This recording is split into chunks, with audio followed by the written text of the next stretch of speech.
Hey guys, Chris here from Carolot Miniature Horses and Carolot Farm.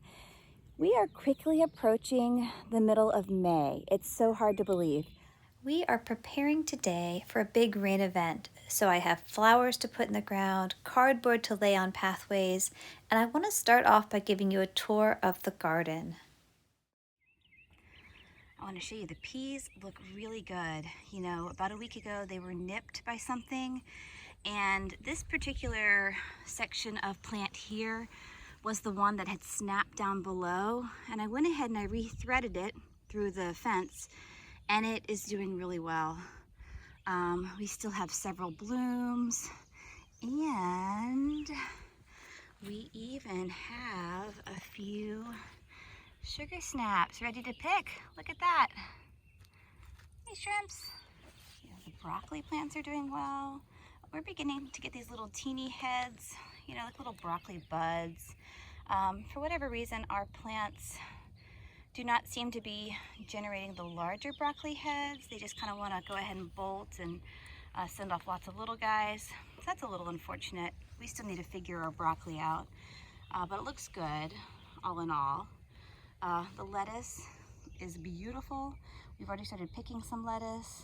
You know, the potatoes are beginning to flower a little bit. They're getting their little buds on them. The cauliflower has not yet started making little heads. That's okay.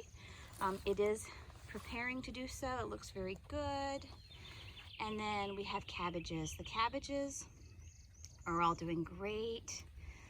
Here we have those little transplants. I had two transplants. One is here and one is kind of hiding over there. It's a little on the small side. However, it has bounced back and it looks really good. I think it will do just fine.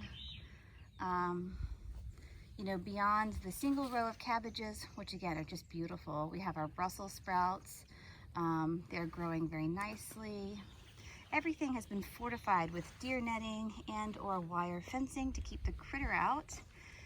And then here we have our little purple cabbages. They're doing well. I will soon probably trade out this flat planter for another hoop over here just to give them a little more height. Maybe after the next couple of days of rain have come and gone, we can do that. But everything's done really well considering it was nipped about a week ago. We did plant a few new pepper plants over the weekend. They were getting, you know, substantial enough to transplant into the garden. We have a full row of pepper plants here. They've been in the garden for a while, and if I can show you here, I just noticed this morning that we are even getting the first little blooms on this pepper. I think that this is a banana pepper right here. But the peppers are doing quite nicely. They're happy in the garden. And then just up above our pepper plants, we have some, over here they're real small, but we have some eggplants. We did have to dust them. They have these little teeny black bugs that are beginning to nibble on them. But up here at the top of the garden, we have our tomatoes, and they're doing really well, and we're just beginning to see a few little yellow buds on them as well. So just a very good sign of everything in the garden. As we get more cardboard, it makes its way to the garden. You know, we use cardboard for our garden paths, and this path here is needing a little more cardboard. One more thing I'm going to try to do before the rain comes, and you know, it's not too dark and threatening just yet, so I think I do have a few hours, but I was gifted a really pretty plant here for Mother's Day that I want to go ahead and put into our planter. I had a few leftover plants from my bed at the end of the driveway a few days ago that I'm going to add as well. I think that this nice rain over the next few days, a good warm rain, should be a really good thing. My planter here, I do want to make sure though that my planter has some drainage holes at the bottom. I'm pretty sure it does, but I don't want things to get waterlogged, so I just want to be certain that it's a real heavy planter, so there's a chance it doesn't. But I want to check on that, and then assuming it has drainage at the bottom, I'll go ahead and put this plant. It's mostly a geranium, which the deer won't eat. You know, deer are a real issue around here, so whatever I plant needs to be something that the deer will not eat. And you can see in the distance, I have another plant that was gifted to me last spring by a friend. It needs to go into the ground, but we'll see. I don't know if that's going to happen today. It's got a little cage around it though, so it's at least protected. With my plant here, I've gone ahead and I did put it in the white planter that I had here.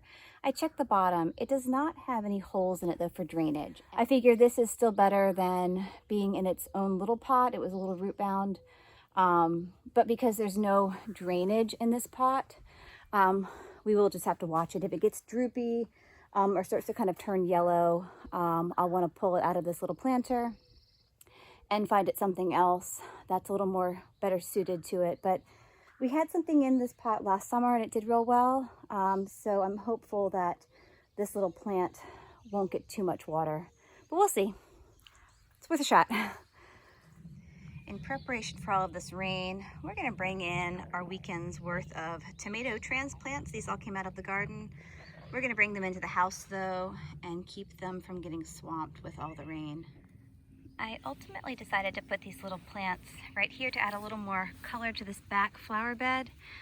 They're gonna be real pretty. They're gonna have this nice dark pink. They'll bloom all summer. But as I was planting these here, I got into a bit of an ant's nest. I've gone inside and I've washed them off as best I can. It's just part of planting sometimes, but there were some ant nests that I disturbed as I was digging and kind of weeding a little. So, you know, fingers crossed I don't have too many ant bites. Another thing I'm working on today is putting all of our early spring planting items away. Now that it's, you know, May, we will not be starting any more seeds indoors just yet. You know, maybe some fall crops come middle of the summer will be started, but I'm going to try to pack everything up nice and neatly so that we can put it away for the season. A lot of our planting supplies we have just saved and reused. You know, these are a little sturdier pots, and so when I buy flowers in these, we save them because they make really good pots. Especially, you know, so if you start with something really small like this, sometimes we end up potting them or putting them in a larger pot, give the roots a little more room to roam and grow and spread out. So we do a lot of like just repurposing. I have got 3 of these nice trays over here. You know, these came with a nice flat of, you know, 12 plants. These little square containers fit in them real nicely. And so again, we just kind of save and reuse these things because we do a lot of gardening and a lot of transplanting and seed starting these days. It's always nice to have a good supply. So whenever we need something, we just come to our blue gardening tote. We've got tons of pots and little containers of various sizes. We also have a bunch of the trays that the smaller pots can sit on. So, you know, all of that's consolidated. We have our garden cloth behind me. You can see all the green cloth. We don't need that anymore. But we did use it. We definitely need the garden cloth, you know, when the plants first go out in the garden for those first, you know, few weeks to a month or more. So I'm happy to say we can safely pack that up now. But I just want to show you because we do save a lot of our pots. And even like the smaller ones like these I had a big, you know, supply of flowers I bought this year, but they're pretty substantial. So we're going to hold on to them because I'm sure they'll be real handy next season. So, you know, reduce, reuse, recycle. Everything fit neatly down into our tote, and now it's ready to head to the shed for storage. Well, we got everything done before the rain started. I hope you've enjoyed this video, and I hope you check back soon because we're always up to something here on the farm. Have a great rest of your day, and hope to see you soon. Bye, guys.